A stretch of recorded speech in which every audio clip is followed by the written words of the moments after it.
खबरन जो सिलसिलो जारी है। खबर शामिल कंदासी आवाज़ न्यूज़ चैनल जे रिपोर्टर मौजूद। शहदादपुर अली असगर बिरोही शहदादपुर में बिजली करंट लगण सबब फोत थींदड़ वापडा लाइनमैन जो पोस्टमार्टम बिजली जो कम कंदे पैर तिरकण सबब फोत थी वियो आहे।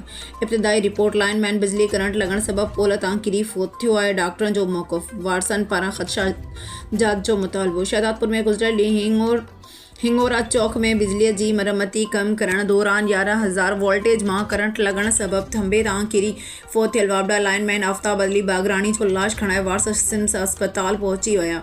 वापडा अमले पारां मौत जो कारण पेर तिरकी थंबे तां किरी ज़ख़्मी थियण जो सबब ॼाणे रिपोर्ट पेश करण ते वारसन ख़दशा ज़ाहिर कंदे ॿीहर डॉक्टर खां चकास कराए पोस्टमार्टम करायो वियो, जंहिंमें डॉक्टर जो चवण आहे त करंट लगण खां पोइ 9 ॿारनि जो पीउ 45 साल आफ्ताब बागरानी थंबे तां किरी ज़ख़्मी थी फोत थियो आहे। मौत जो असल कारण बिजलीअ जो करंट लगण आहे। फोतीअ जे भाउ अमीर हैदर बागरानी ज़ाहिद अली अस्पताल में दाईंदे छो त असां सां ज़ुल्म थियो आहे, असां जो नौजवान फोत थी वियो आहे। वापडा अमलो ग़लति रिपोर्ट ॾेई असांखे वधीक तकलीफ़ में मुब्तला करे रहिया आहिनि।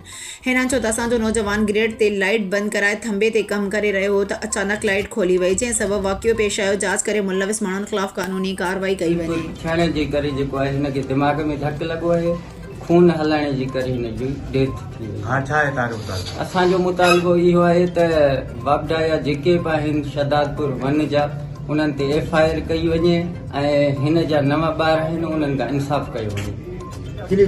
टाइम पे मुलाज़िम आहे जेको आहे सो लाइन ठाहियईं पे कमु कयईं पे पाण हथ खां लाइट बंदि कराई अथसि, खंभे ते चढ़ियो आहे। उन खां पोइ जेको आहे सो लाइट तक़रीबन 5 मिंट लाइ लाइट चालू थी आहे, वरी बंदि थी आहे ऐं उन सां ई जेको आहे सो करंट लॻण सां जेको आहे सो हुनजी डेथ थी आहे असांजे भाउ